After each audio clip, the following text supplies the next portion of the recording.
Hi, my name is Jenny Devonshire and welcome to the Pause2Perform podcast, where we talk about all things relating to wellness, what you should take a pause for in your day to optimise your mental and physical health and perform at your peak.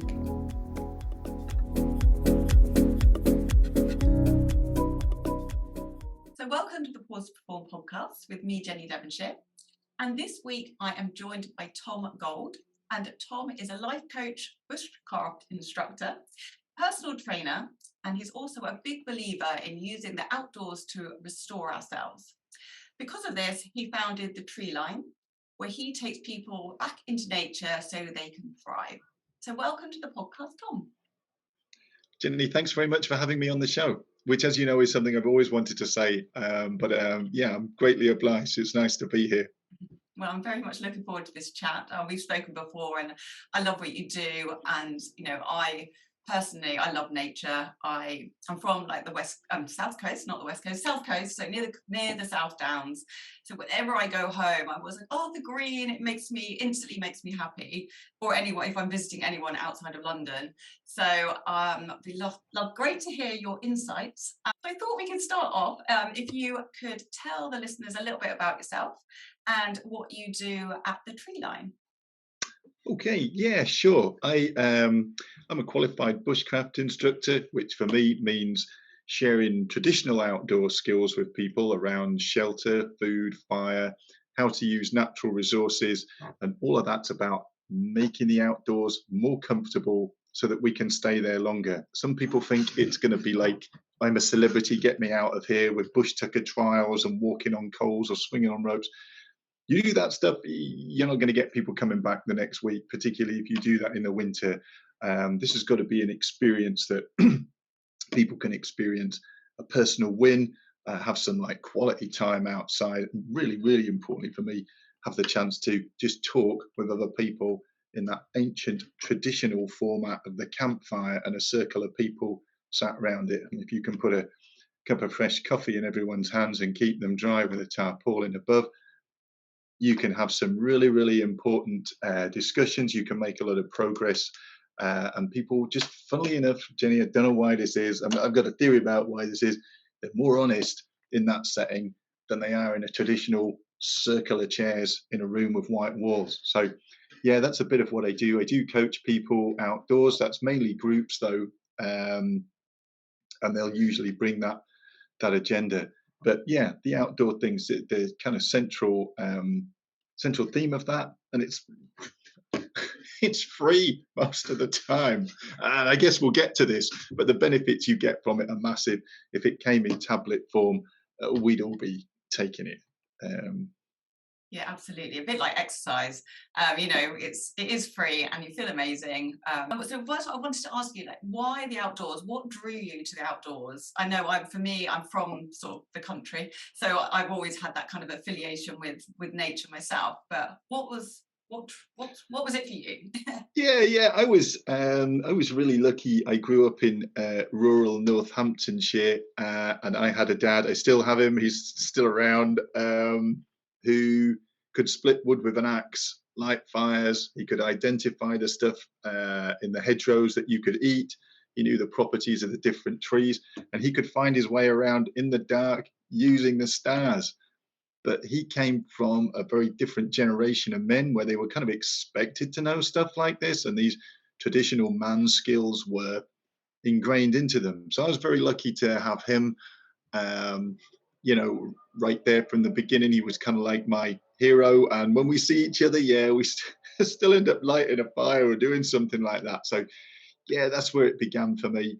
It wasn't a constant thing. I think it wasn't until I'd left university that I kind of really came back to the outdoors thing. I had the opportunity to work overseas with a group of young men who'd been in a lot of trouble in the United States. They were all from East and West Coast street gangs. They'd done some pretty colourful things, and they'd had some pretty sort of terrible experiences. Anyway, we did a lot of outdoor nature programming with them, and I saw then, I think, the benefit that it has for other people. I'd always thought of it as something nice for me, but when I saw the effect that these places, these very sort of remote, isolated, beautiful places had on these very angry but very competent and bright young men, thought, wow, this is just like, they're different out here. So those are sort of two, I guess, two of the more sort of salient things that have convinced me, one from the beginning and one from a bit more recently. Watching a documentary quite a while ago, and it was about sort of troubled teens, and they did exactly that. They took them out, I think it was in America as well, and yeah, the results they got was just incredible. I can't remember how long they were out there for, but yeah, the change in them, it's like just watching it on the show was, yeah, if definitely one of those things that, if, like you said, if you could prescribe it, everyone would do it. And so now you kind of got into it a little bit, I thought, like, what are the benefits of nature? Well, there are a great many, and depending on your viewpoint, I'm going to share my personal viewpoint, however sort of weird and far out that sounds. But the outdoor environment is the one that we were designed and built to thrive in. It's only if you look at the sort of evolutionary cycle of human beings, or even our pre-human ancestors, it's the most immeasurably small part of that we've actually spent in sort of what you might call regular society, with a division of labor and people doing this and places where you can buy that. For the sort of immeasurably big majority of that time, we foraged and we found things and we hacked what we needed out of the wilderness, and we made it work when it was very, very tough. We're still here because we're descended from people who managed to survive and thrive in that environment. And when you get a group of people, a lot of the time the folk I work with don't do the outdoor thing at all. You get them sitting around a fire. You never have to tell them to form a circle. They already know how to do that. And there'll always come a time during that group where everyone just goes quiet and they're all just looking in, and they're all in a good place. You can look around the circle and you think, actually, they look okay. And they're doing what we've been doing since we discovered fire just shy of 1 million years ago. And those were our pre-human ancestors. So yeah, my theory is the benefits stem from the fact that we're going back to a place that we have a genetic memory for. So I did say that would sound a little bit far out, Jenny. I'm sure some of your listeners will be thinking, oh my God, what's he going to come out with next? But in terms of sort of physiological and more science-backed reasons, there's a tremendous amount of science, and you'll forgive me if I don't quote sort of studies and names and dates. If your listeners are interested, you're going to find this very, very easily. But time spent in nature, even a relatively short immersion for like 20 minutes, and it doesn't have to be the last frontier or somewhere completely wild, can lower your blood pressure. It can elevate your mood. This might interest, this is something I talk about with corporate clients, is that it can actually improve your concentration and memory retention, which at the end of a very long week might just be the crucial thing that's going to actually enable you to complete on that project or deliver. All sorts of benefits in terms of our various feel-good hormones all get a sort of a higher count when we're out there. We may not actually feel any different, but you don't need to sort of personally analyze it. If you could spend, and this is a big study done by Ohio State University just a few years ago, and they came up with 20 minutes in nature or somewhere with some natural greenery, trees, 3 times a week. Crucially, here's the tough bit, folks, with your phone switched off, then there were massive increases in that, like attention span, memory retention, lower blood pressure, a whole host of things. So yeah, it's actually, and people have been studying the effect of nature on human beings for nearly 100 years now. It's got a pretty long pedigree, very few negative side effects, and a lot of satisfied customers. The trouble is, I think, in a sort of more westernized kind of society, we expect these solutions to come in tablet form. And if it's something a little bit ethereal, or it sounds a little bit oddball, or that you might be skepticism and sort of cynicism around that. But I think we're getting there. Actually, there was a really interesting pilot study. It was done with the RSPB in Scotland, so near you, because you're in Glasgow, aren't you? And yes, so they did a study where they like the healthcare professionals actually prescribed nature. It was in this like pilot study, and it gave them, you know, a proper kind of a prescription of how much to do. They had like some workbooks, I think, of I think it was things like, you know, spotting certain animals and things like that. And they found, so this was mainly targeted at people struggling with mental health conditions like anxiety and depression. And of the people that took part in the study, 74% said they benefited from that prescription. So I think hopefully, you know, things are starting to change. People are realizing, you know, how beneficial it can be. And, you know, if you can do that instead of be on medication, I think that would be such a better approach in the long term. Yeah, absolutely, wouldn't it be? And that study sounds very familiar, actually, Jenny. And if I haven't read that one, I've read a lot of very similar things, certainly around the effect it has on people who are dealing with anxiety and depression. I've had the chance to work with a lot of frontline NHS staff. We've run sort of short, sort of half afternoon sessions together out in the woods, round a campfire, and we've shared a few what I call back pocket skills for just for clearing your mind, really, but using that natural backdrop to do it. Because, you know, as anyone that watches the news knows, our NHS staff are kind of hard worked people. It's a very, very tough job.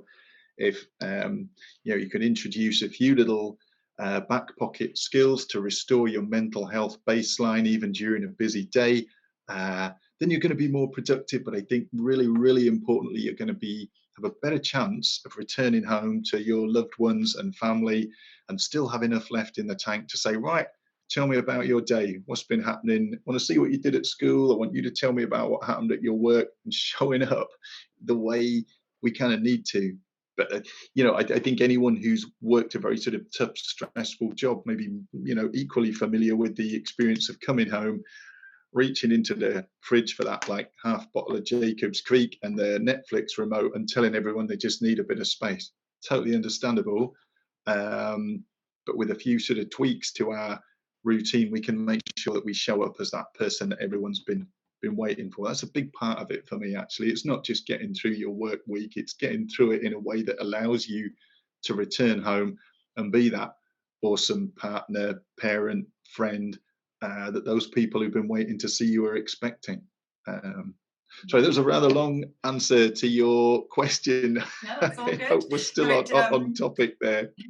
No, it made me think, actually, back in when I still had an office job and I was just getting into like the fitness side of it, I started teaching boot camps, and I started in like just before the winter, so I was doing it through the tough months. But I remember I used to have a class, I think it was in Green Park.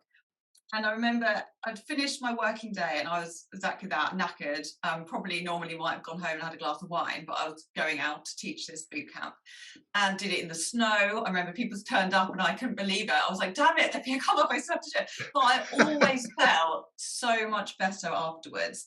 And it's a bit also, it's like when I was younger, I had a pony. That makes me sound like I was really spoiled, but I had a pony, and That's brilliant.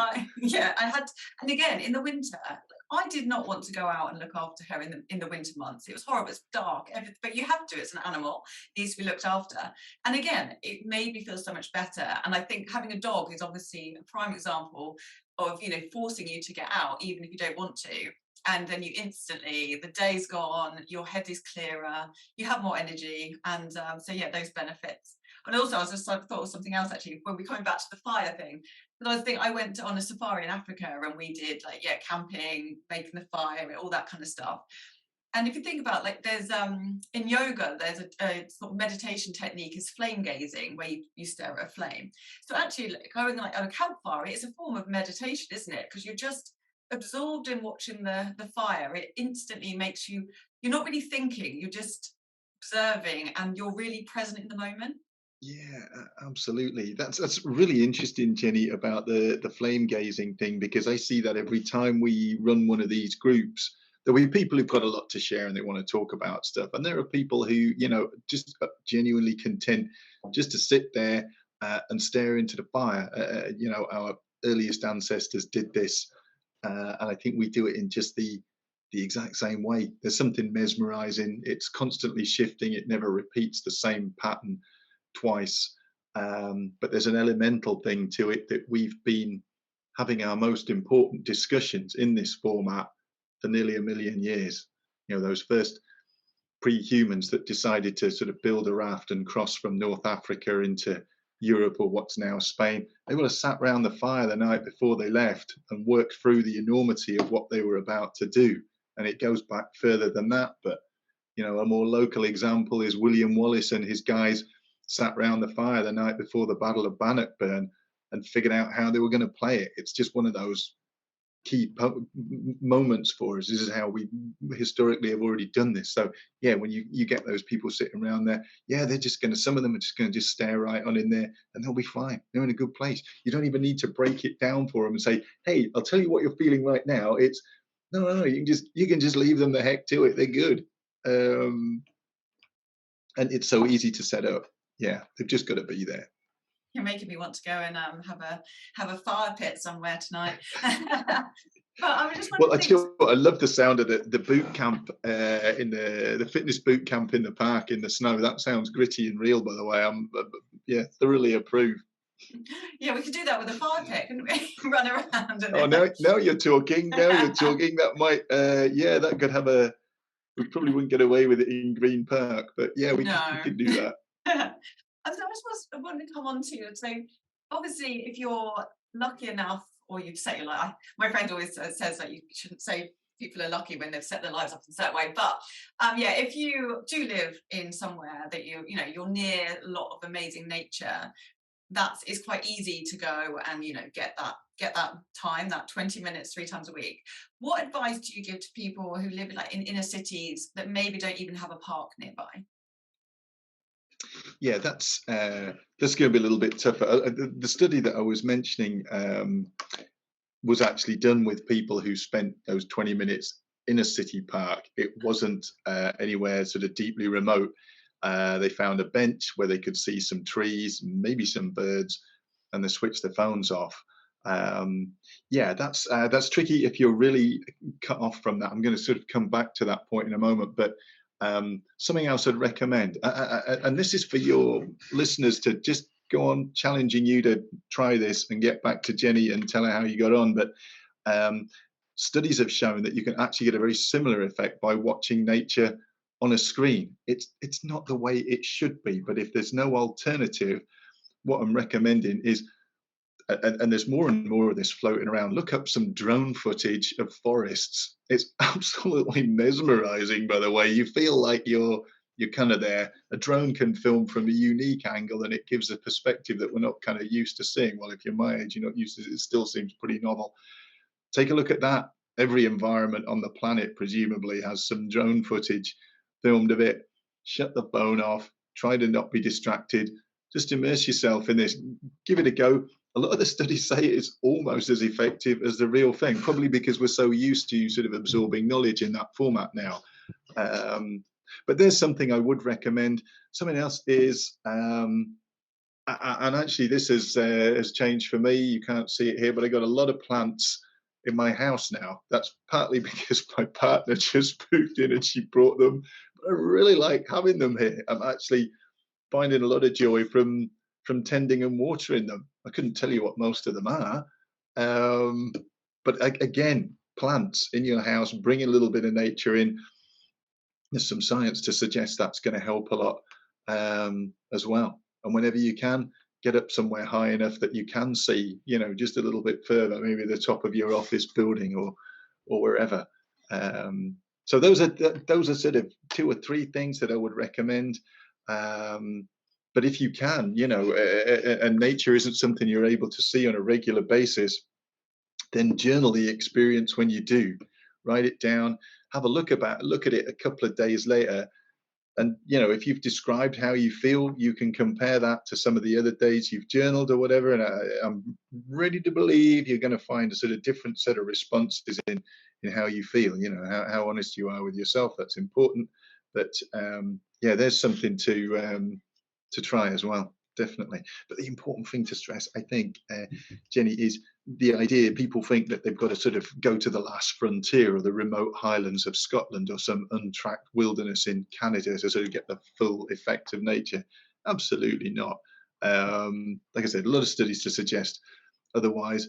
But the further and more, remote and untouched it is, yeah, sure, it's gonna certainly look better. And try not to examine it through this. So many people I see around here, we get a lot of tourists around here, very beautiful place, but they're experiencing it through the phone as they sort of track around. You just want to say, dude, put that down. Just take a look at it in full HD with surround sound. You're going to enjoy it a lot more. Yeah. If there is a hell, it's being made to sit through all the films they took of the stuff that they saw. Anyway, that's another story. Yeah. As a last thing, try not to experience it through your phone if you can avoid it. If you're actually there in real life, yeah, put that thing in your pocket. Yeah, I think that's the problem, isn't it? Like so many people you do, but the pictures never look as good as the reality. So you might as well just enjoy it. And also, how often do you actually look at those pictures? So yeah, definitely look at it with your own eyes. Yeah. And that reminds me, yeah, so when I was, I think it was in the pandemic, I bought loads of plants. I was, first I started off with 2 because I wanted like a nice little backdrop for when I was teaching yoga. And then I think it was one day I was feeling a bit down and it's like, well, I think I wanted to go to a shop and the only shop thing that was open was the garden centre. So I walked over there and also I was like, I want more plants. I feel, because I was having that feeling like I needed to bring nature into my house. And so I bought those. So now I've got like a whole strip of them. And yeah, I've got quite good at looking, not killing them. So yeah, I've done quite well with that. And also, yeah, it's also made me think about, I was looking up like some studies and like, well, first of all, it's about awe, like how awe can be really beneficial. So seeing something extraordinary makes us kind of feel small. So it makes our worries and problems feel small. So that kind of insignificance. And I think I often kind of get that when I'm at the sea, because the sea is so powerful. And so in a good way, you feel insignificant, not in a bad way. But in these various studies, they also said they did exactly what you said, and they did it in a lab, and they managed to get people to have that feeling of awe by looking at pictures. And yeah, they said they found it actually made people nicer people. Basically, it made them behave more pro-socially. They were more likely to help others, donate money, and volunteer their time to strangers. So again, That is fascinating. Yeah. That's fascinating. It can actually make you a better person too. Wow. No, that's I hadn't heard about that. It tallies with a lot of what I've seen and experienced. Certainly, that feeling of awe. There's a word for it: attention restoration theory. Is when we see something that completely derails our thought process, but something beautiful, often in nature. The starlings doing their crazy swirling thing, or a particular sunset, and it can deflect us from the darkest sort of train of thought that we can be on. For a moment, we're just like, oh my goodness. It brings us to a complete stop. Placing yourself in the path of experiences like that can be sort of immensely powerful. Funnily enough, it was only a few weeks ago, camped out in the spots that I often use not far from here. I was set up for the night, but I took a wander because I could hear there was an owl close by. And sure enough, he was perched in an oak tree. It was about 6 feet above my head on a branch. And for a good moment or two, I don't know, maybe nearly a minute, we just stared at each other. That's that same thing. It's sort of that moment of connection completely derailed everything else I was thinking about. I was in his patch. That's why he was making a lot of noise. That's why he didn't leave the branch. This was his hunting area. He was actually, he was telling me pretty much that was the thing, because he didn't budge.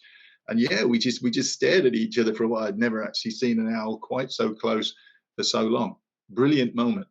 I had some sort of, stuff on my mind at the time that was bouncing around in my head. That just gone for the length of time we were there. Very, very cool. Yeah. But it can happen easily enough. Definitely. I thought it would be nice now if you wanted to just tell the listeners a bit about, like, I know you have a few different offerings, so the different programs that you run, and also what sort of things do people learn when they come and work with you? Oh yeah, good question, Jenny. I think one of the things I hope people learn when they come on my sessions is that to split wood with an axe and then turn it into a format that you can then ignite with matches. They don't require any special powers or any kind of Thor-like strength. It's just a sort of sensible application of a well sharpened axe in the right place, and that can be done absolutely safely. But yeah, doesn't need to be you don't need to have sort of like grapefruit biceps or anything to do this. You just need to know how it happens. That's something that's very important for me.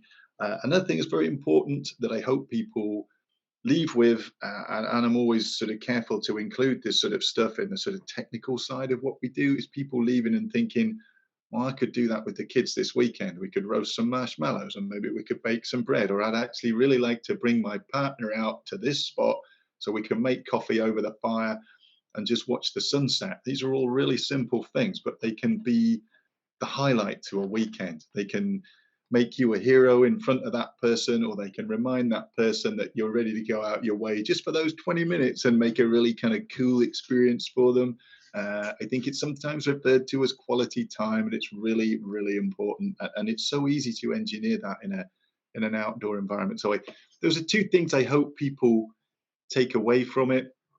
A program that I've run many times with NHS staff is called 7 Ways. It started out as actually being called 7 Ways the Outdoors Makes You Feel Awesome, but that was a very long subject line for any of the emails. So we just changed the program to call it 7 Ways. And there are 7 things that you can do just in a very short space of time to quickly reset your mental baseline. If you're having a tough day, some of them can be done outside. Some of them can be done at your desk when your coffee break. You might have noticed I've been drinking some green tea out of my, I'm just going to show you this. Absolutely love this thing. It's a cast iron Chinese tea kettle. Lovely. But if you can, and this is an old trick from the samurai, if you're taking a break, if you can drink your hot tea or coffee and be only conscious of the physical sensations involved in that, how that cup feels in your hand, the sort of edge of it on your lip, the passage of the liquid, if you're focused only on that, what's happening is you're forcing out everything else that you might be concerned about, worried about, what's coming up next, what have I got to do this afternoon, am I going to be home in time to pick the kids up, etc., etc. That's all being actively suppressed by focusing on the physical sensations. The samurai used this as a pre-battle ritual, which I find fascinating, to suppress their own nerves because they weren't fearless, they were just human beings. The 7 Ways thing, we look at sort of back pocket skills like that. Not everybody's got the time to take sort of 3 days out to go on a retreat.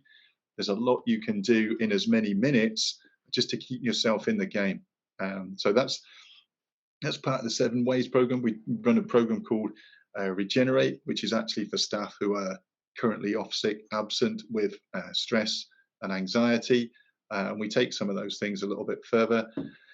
Another program I've got is called Take It Outside, and that is for anybody who wants to work with their colleagues or their group or their clients outdoors. 2-day course, which is covering the fundamentals of shelter, fire, and cooking outdoors and making hot drinks, how to create that sort of all-important space for people to sit around the fire, not get wet, stay warm, and have that really productive sort of conversation space. So, slightly sort of rambling answer again, Jenny. There's some of the things that I do on my courses. Although this weekend I'm running a group in Glasgow through Meetup. It's just for anyone who wants to come, and we're just going to learn how to cook pizza on the fire. We're going to make a traditional kind of campfire oven out of rocks. And we're going to look at a couple of other ways to make pizza on the fire, because you know what, summer holidays coming up, sometimes taking the kids to the movies or to McDonald's or to wherever, some of these sort of trampoline park, that can get expensive. This is for free. We'll be looking at that on Sunday. How to make a pizza on a campfire. And if that sounds odd, then you should have been at our traditional Swiss winter fondue party just before Christmas in Edinburgh. A lot of people came. It was nuts. Anyway, we made traditional fondue on the fire and we baked some bread to keep it company. It was quite a good day. Yeah, I wish I lived near you. I would be coming along to all of these things. They sound great. And it was like, when you say about, with the kids, and I feel like so many activities now do revolve around like TVs, like you've got YouTube, and really it's a bit like, it made me think of it, when with small children and you buy them a toy, but they actually want to play with the box. And it's a bit like, just give kids like a fire pit and some marshmallows and they will be happy for a long time. And if you put the phones away, you can actually interact with them, because it's so easy. I mean, I understand that, you get tired and sometimes you do need a break. But if you're always on your phone and, you're there in body, but you're not actually present, it's that quality time, and with your partner as well. Yeah, I couldn't agree more, Jenny. I mean, I'm thinking back to when my two boys, who are 15 and 17 now, were little. And yeah, they wanted to watch movies and play on their devices at the weekends. But if you can balance that out with just, I don't know, half an hour of doing something outside, then it's okay to let them be doing this for a little bit longer. You don't have to completely change that experience. They're going to do that. It's how they interact with their friends nowadays. It's not like you're going to be able to change that, but you can balance it out with a bit of, right, okay fellas, we're going to go out, we're going to be about an hour, we're going to toast some marshmallows, we're going to track some animals, and then we're coming home, and that's it. We'll light a fire. That's it. You give me that time, I'll give you this. We're good. But yeah, it's balancing it out. It's people think that the weekend has to be ring fenced into this sort of zone of total quality time and focus inward on the family. You show up brilliantly 20 minutes on both of those days, then you've done a really good job. As long as you are all in. So if you can say, right, we're going swimming, I'm going to leave my phone in the car, I'm coming in with you, it's going to be nonsense and mayhem and all the rest of it. You've kind of bought yourself an opportunity to say, well, if I still have to work tonight, finish that report, whatever, I can. I'm not going to get my phone out at the dinner table. I'm going to ask everybody about how they're doing, and we'll talk about anything but what I got to do tomorrow morning. Just, going all in just for a sort of short spell, a couple of times in that weekend. Yeah, that's all it takes. And if you can do that outdoors, awesome. But And also, so with your kids, and anyone's children, like you giving them those experiences, like you did with your dad, means that when they grow up, they'll have those memories, and then they'll have those skills. So if they have children, they can it can just keep going on and on. So absolutely, and in other ways as well. I mean, I work with. It's kind of a big deal for me working with guys, because I think there's a temptation to think that sort of men are these sort of very one-dimensional creatures who don't talk about their feelings and whose needs can be met with sort of beer and sport and sex and whatever. It's like I get a sense things are changing, but working particularly with young dads who, unlike me, weren't lucky enough, they seem very young to me anyway, weren't lucky enough to have a dad like mine, where you can share those sort of core skills about how to make a fire or use an axe or put up a shelter for you and the kids. You can share that in an afternoon, and it's like downloading an app. They can keep it after that. It's theirs. I don't care where they tell the kids they got it from. I hope they didn't say I learned it on a course. I hope they say, yeah, your dad's got this, I can handle it, I've always known how to, whatever. It will make them look great, and they will be able to have that venue for sharing quality time. Like I did, I was very lucky that way, but this is the opposite of rocket science, and it's stuff that we were built and designed to be able to do. So sharing that with somebody so that they can then share it with their kids, who just might, who knows, pass it on another time with their pals, then then you're giving that thing currency, you're giving it legs again, because these are kind of perishable skills, and there are fewer people who know how to do that now. It's not something that's sort of considered as important as it was. But for example, in my dad's day, when male roles were much more narrowly defined and there was a much shorter list of things you needed to be able to do as a man. You needed to be able to provide, you needed to be able to set an example for your kids, and you needed to, if it all came to the crunch, take up a rifle, strap on a pack and go and fight for your country. Now, being a man involves a very, very long list of things you're supposed to be able to do, and ways that you're supposed to be able to express yourself, and things you're supposed to be sort of attuned and sensitive to. It's tricky. It's never been less clear what you're supposed to do as a guy. Sorry, digression again, but yes, sharing those core skills takes like half an afternoon, And those guys go away, that they've got that forever now. They can do that anytime they want with, their family, their loved ones, their girlfriends. And that's showing up well. I think it helps them show up well. And do many women come on that course, or is it mainly men? Actually, Jenny, most of I'd say with the meetup groups and with the NHS groups and with the actually addiction recovery groups I've been running, it's mainly women. And I think some of them are surprised to discover that, like I said, splitting wood with an axe or lighting a fire there's nothing exclusively men about it. And it's 2023, so maybe it's wrong to generalize, but I find that on these sort of courses, men will bring the assumption of excellence. They are men, ergo they will be able to swing an axe with practice precision even if they've never done it. Whereas you'll often find women in the group will approach it, if they haven't done this before, they'll approach it like any other new skill, which is, okay, show me what I got to do, I'm going to listen for a bit, and then I'm going to want to have a go. And they tend to pick this up quicker, much to the frustration of some people in the group. But guys will bring that kind of head baggage that says, because I'm a bloke, I'm very likely to be awesome at doing anything that involves, fire, axes, knives. Not always the case, I'm afraid. So a few bruised egos when the women do it better then, is there? It can be, but you know what? That's not such a bad thing, because I think, I'm very happy to know that a lot of women left those groups thinking, hell yeah, I'm going to do this on my own time now. And absolutely, that's what they should, if it worked for them out there, I'd love them to go away thinking they can, do it themselves completely.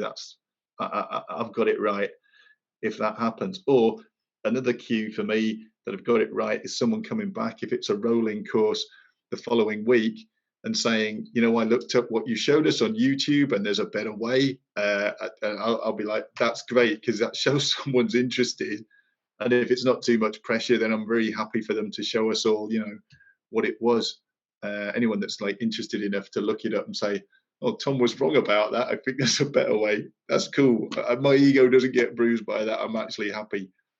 Yeah, I think I'm gonna have to come on one of your courses and then book like somewhere, an Airbnb in the middle of nowhere, and take all my friends and then just show off all my skills. I think that'd be great. Well, it's funny. My sister-in-law went to a thing just round the corner from here. It was campfire yoga. So they lit a fire, and the yoga teacher, it was out in the trees. I know that's something that I know the yoga thing's a big thing for you. And you know what? Learning how to light and manage a fire will be the tiniest fraction of the time it takes to learn yoga, because I've actually started going myself this last few weeks. It is really difficult. Yeah. It would take a very long time. Well, it would take a very long time to learn what you do, but I think I could probably share with you, a lot of what I do around the whole fire thing in a tiniest fraction of that time. That's the good thing about it. It's very easy to learn. So you're also a life coach, and I just want to know, do you do this separately or whilst you're out in nature? And also, kind of what sort of things do you help people with? Yeah, I do coach people on a one-to-one basis, and I do use Zoom and Teams. I think one thing that came out of the pandemic for me was being able to be familiar with this format, which gives you an infinite reach. I can't pretend that it's always better to, maybe it is always better to meet in person, but this is such a convenient format that I do use this. When it comes to coaching outdoors, yes, I do that. It's generally with groups. That just makes a little bit more sense, sort of logistically and perhaps financially for me. And we can have those sort of discussions around whatever it is that particular group or team wants to bring to it. But something that's really kind of I've found really useful is using movies as a start point or as a point of reference for that. It sounds a bit nuts, but if we're dealing with a corporate group, a team from like a tech startup or something, and we want to explore the effect of the anxiety thing from working under a lot of pressure, People are very reluctant to discuss their own personal experience in front of the boss, in front of colleagues, in case they're worried that they're going to look like the weak link in the chain or whatever. We can actually explore a lot of those themes through movies, through here's an example for you. Absolutely fantastic movie starring Will Smith, The Pursuit of Happiness.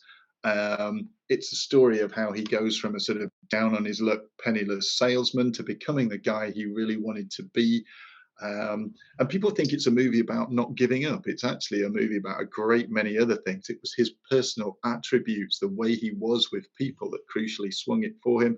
But we can discuss those in a sort of third person sense without anyone ever having to feel like they've got to discuss their own personal anxiety. If I want to really kill the vibe of a group, I'm going to say, right, let's take it round the circle and hear from each of you in turn what you're anxious about. Nobody's going to want to do that. Or if they do, they're definitely not coming back again.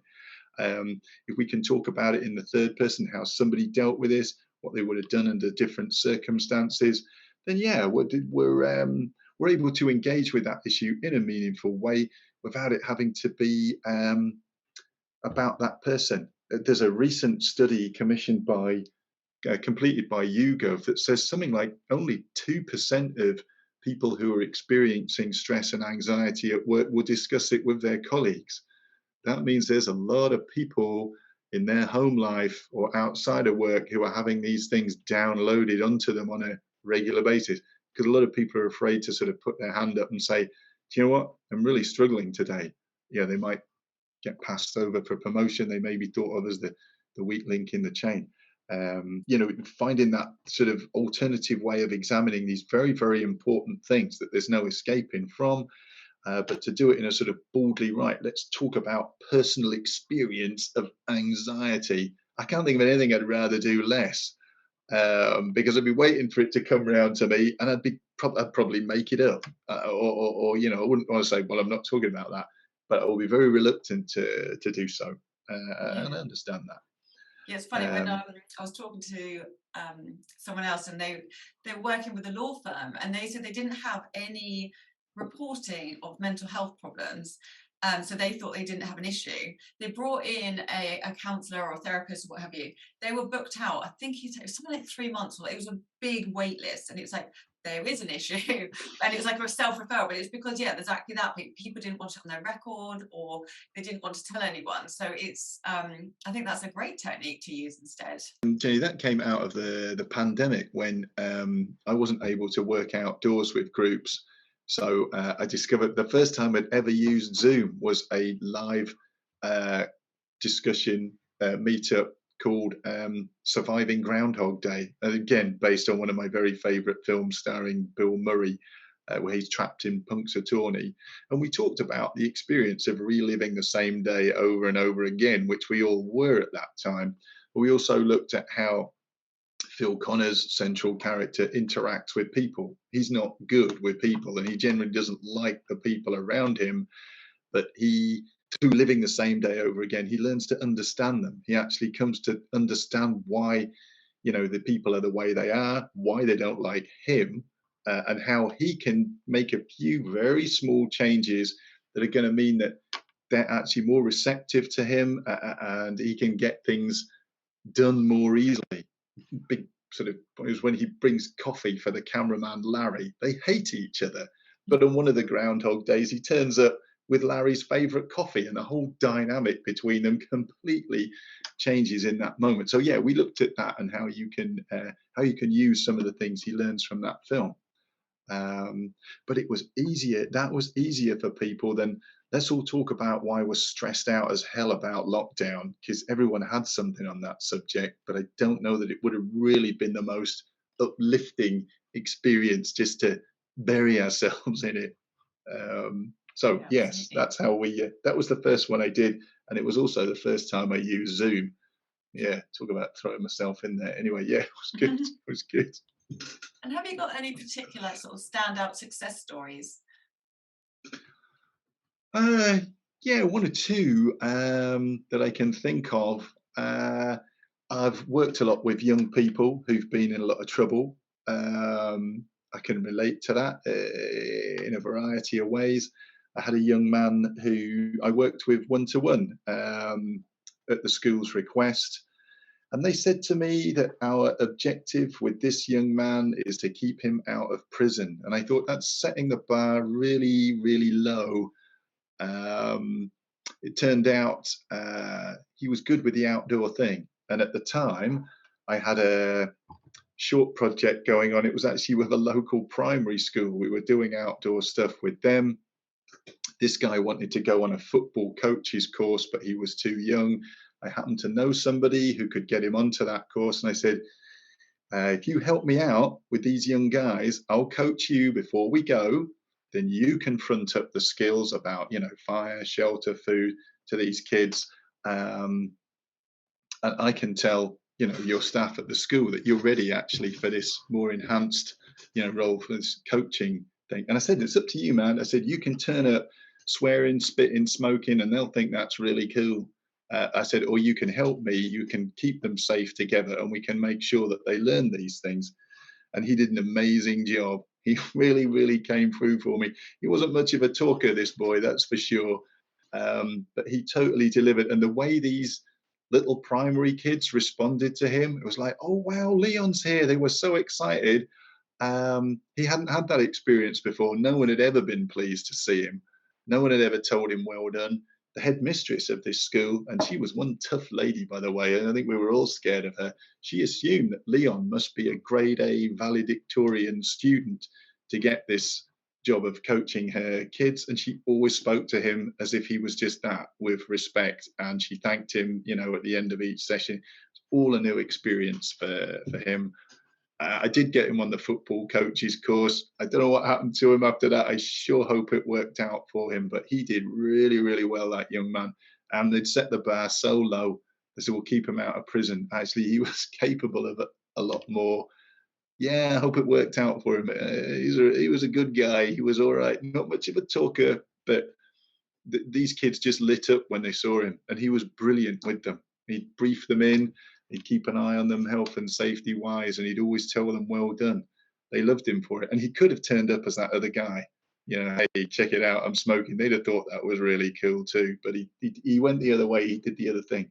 Sorry, very long answer to your question. That was just, for me, that was a personal win, because they'd run out of ideas with this guy. But the outdoor place, yeah, it floated his boat. It was a place where he could succeed, big time. So there's one. Yeah, that's a fantastic story. Thank you for sharing that. And I just want to ask you as well, so what is the most rewarding part of your job? Well, I think it's people coming back to me and saying, oh, I tried what you showed us at the weekend with my kids, and we all had a really good time. I've had that from some of the NHS staff. We went out and we did such and such, and I felt better. Stuff like that. That's very, very pleasing. I work with quite a lot of people who are making their recovery journeys from using drugs and alcohol.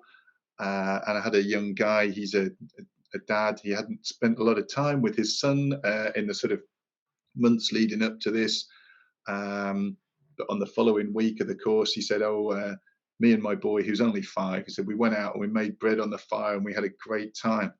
And I was so pleased for him. I really was. And well done him for rolling the dice on that and giving it a go.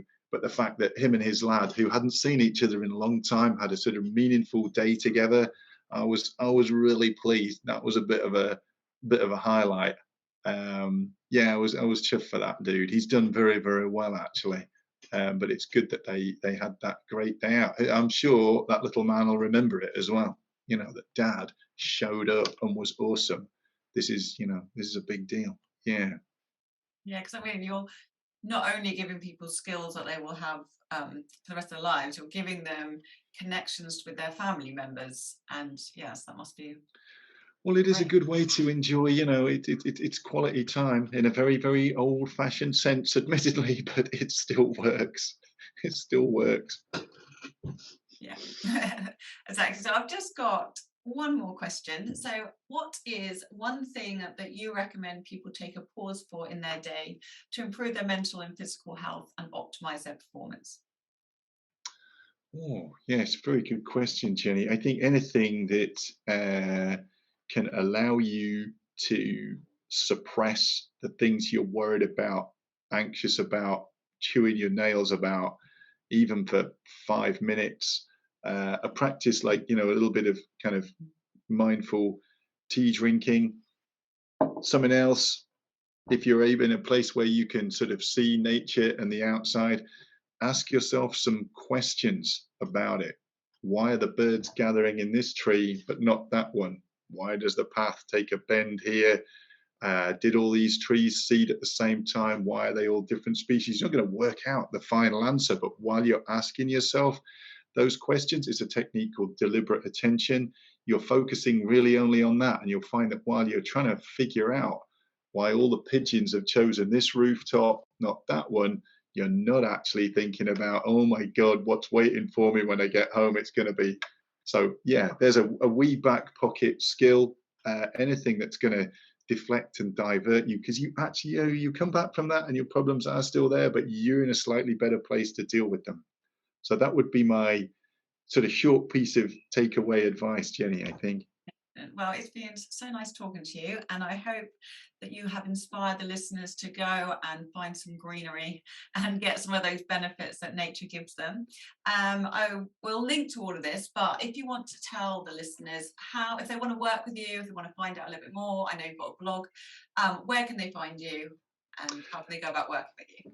Yeah, they can find me at www.thetreeline.co.uk. You can email me. I don't do social media, but a plain old phone call still works as well. They can do it that way too if they would rather. But yeah, don't look for me on Facebook for pictures of here's what I did, or here are my new shoes, or check it out, I'm on vacation again. So you won't find me on that. Because you're out in nature with your phone off.